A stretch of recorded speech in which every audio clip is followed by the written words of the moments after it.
Well, hi everyone from Distance Land. Thanks for joining me down here in Durango, Colorado, pretty much on the other side of the state from Fort Collins. My name is Blake Johnson, and I am here to present the Chubb group of insurance companies to you today, and how they have used BI and several BI applications and software architectures to effectively streamline their company, completely revolutionize the way that they get products um, from the innovation stage, from the conception stage to market, and how they cooperate across an extremely decentralized company. Um, Before we get into all of that, a little history on the Chubb company. They were founded in 1882 by a father and son pair as a marine underwriting company. Um, they quickly took off with some very lucrative businesses, and around 1967 they were incorporated and were listed as a public company in 1984. Since then, they have been growing at an extreme pace and have branch offices all over the world.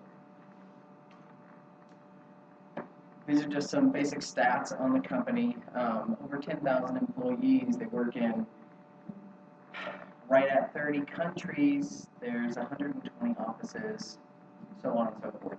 The main challenge for them is their large amount of decentralization and the number of independent brokers and agents that they work with. As you can see, it's right at 8,500. I'm sure that's just an estimate, but it's a very large number of independent brokers. I don't know if you can see it from here or not with the glare that's on there, but if I'm standing in the way. But right now, there's about 170 different insurance products that are standardized that they offer, and they offer an endless amount of specialty insurance products, from fancy cars to watches to jewelry to some of their more intensive things, being clean energy, new technologies, all kinds of stuff. If you have it, they'll create an insurance product for you. The big deal with the Chubb products is they want all of their products to be scalable. They want to move with you through the growth of your company. And having said that, they do personal and business, as you can see, but the majority of their business is in corporate clients, and their goal is to really cater to both segments, but focus on corporate. They started as a maritime, of course, insuring corporate boats, and they pretty much stuck with that. Having said that, scaling their products to go with company growth or to go with customer growth deals highly in the predictive analytics world. They need to know where you're going before you get there so they can offer you products along the way. The main goal of Chubb and their BI initiatives is what any company is probably going to be: to sustain profitable growth and efficiency while continually improving ease of use for business users and customers. Now, that may sound pretty standard, but when you look at the decentralized nature of their company and how spread out they are over the world, that gets to be pretty interesting, especially because they have what they're calling knowledge pockets. Basically, people with an extreme amount of expertise in one area of underwriting, one area of actuarial analysis or risk management analysis. They may have one person in India, one person in the United States, and how do they cooperate and collaborate over that span and even figure out who has the expertise? So that's their big goal in this. And really, with the insurance agency and the specialty insurance agency, what we can see under business capabilities there, those 4 items, is their business cycle. So basically, routing, finding new customers, rating, figuring out what the package is that's going to go to each customer, what's going to be included in that, how much coverage, coverage, what the risk is, everything that goes in with an insurance package. Booking that customer, actually making that package into a product then, and booking that customer into their system, and then issuing, of course, following up with what insurance companies do. So some of their biggest challenges, of course, is the high amount of integration complexity. They're a very old company, and as with even very new companies, you end up with a lot of legacy systems in place that held your data at one point, they got outgrown, and now you've moved on to something new, but you haven't been able to transfer it, or it wasn't cost effective to transfer it. So they've got a lot of integration problems with their legacy systems, with their legacy databases, with their legacy bookings, with their packages, with their customer information stored. All of that stuff needs to be integrated with the newest technology as well. So there's one business need as far as the BI platform is concerned. Another one is accepting third-party data. So with the high amount of independent brokers and independent agents that they have, there's almost more third-party data than there is first-party data coming in. So you're seeing a lot of unstandardized, unnormalized information that's coming in, and that needs to be basically cleaned and analyzable, if that's a word. And then probably the biggest constraint is the third one that you see, the constantly changing environment. Because they do focus really specifically on corporations, but on specialty insurances for emerging markets, for emerging industries, they deal with an environment that changes on a daily to weekly basis. So being able to keep up with that and track with that as their company grows and integrate that into their legacy systems really provides poses a huge constraint to their company. So their answer to this was take on a SOA approach, or a service-oriented architecture approach. Basically, the way that SOA works, for those of you who aren't familiar with it, is you've got a bunch of discrete services, is what they're called. Each service performs a specific task, and they're reusable. The goal of that is reusability. So you don't have to rewrite the service, you just have to re-implement the service somewhere else. Services can be moving a message from one BI application to another, moving information from a third-party vendor to your legacy system, cleaning up something out of the legacy system. However that works, whatever those services look like, and there can be thousands and tens of thousands of services for one application. But what that does is, and the benefit of it, is that it creates infrastructure and a framework for all of these decentralized branches of the company to be able to come together and share their information almost on an instant basis.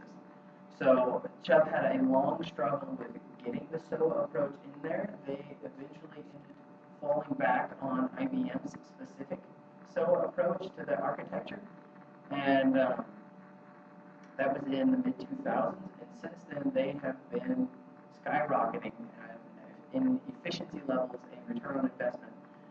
They've taken their standard package creation time from 18 months. That would be from the time that an insurance agent actually speaks with a customer for specialty insurance to the time that that person is insured. They've taken it from 18 months down to 6 months using this approach and several other BI architectures, BI softwares, some of which we've even used in this master's program thus far. So, with the SOA approach, like we said before, they're trying to tie these legacy backends, and then most of Chubb's information is stored in IBM backend servers, databases, so one that we follow, one that we've seen a little bit, if any of you have been in Professor BJ's other class, business analytics, there's SAS, and SAS gets used very heavily by Chubb. Almost every item that's in the SAS customer intelligence package has been included in Project-Chubb approach. Mainly they use them for the four things that you see on the board there, but each one of those goes into extreme granularity: customer segmentation, customer prospecting, market assessment, and data quality.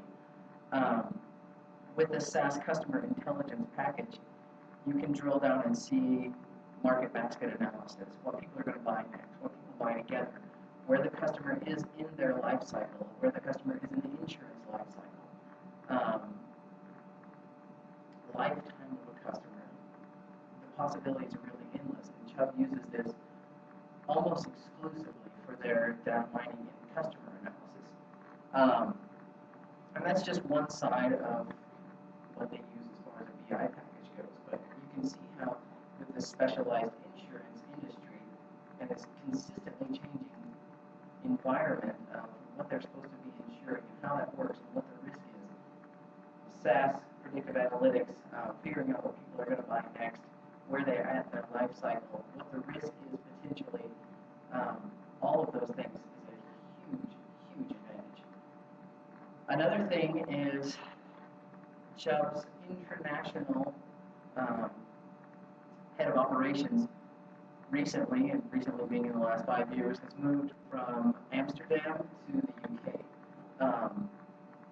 With that has come just an enormous amount of regulation changes, especially in the risk management side. Before the change, when it was located in Amsterdam, Chubb was using spreadsheets and a spreadsheet approach to tracking risk management. Most of it wasn't quantifiable. It was just off of people's expertise. Having made the switch to the UK, they fall under the, oh gosh, I think it's called Sequence 2. Really should have written that down. They fall under the Sequence 2, we're going to go with that, approach and regulations, which are much, much, much more strict. So as you can see in the standardized risk management process, when they moved over, they had 1,200 documented risks, 3,000 controls, and 250 managers spread out across their entire international market. That's everything outside of the U.S. Knowing that they worked in 29 countries, that's everything spread out across 29 languages, 29 cultures, 29 everything, which gets a little bit silly when you're looking at risk management. So, what they've opted for using is this IBM rational focal point. This was suggested by a small group of 10 members that Chubb called their coordination group. And this was basically to connect, interconnect all of their branch offices and even all of their brokers and independent agents across the world on a web-based platform to be able to look at different risks, different controls, different changing markets. And this also, through their SOA approach, ties into the SaaS customer intelligence, so they can see the customers that control these risks. What are those? What are those customers doing? How are they moving? Where do they act?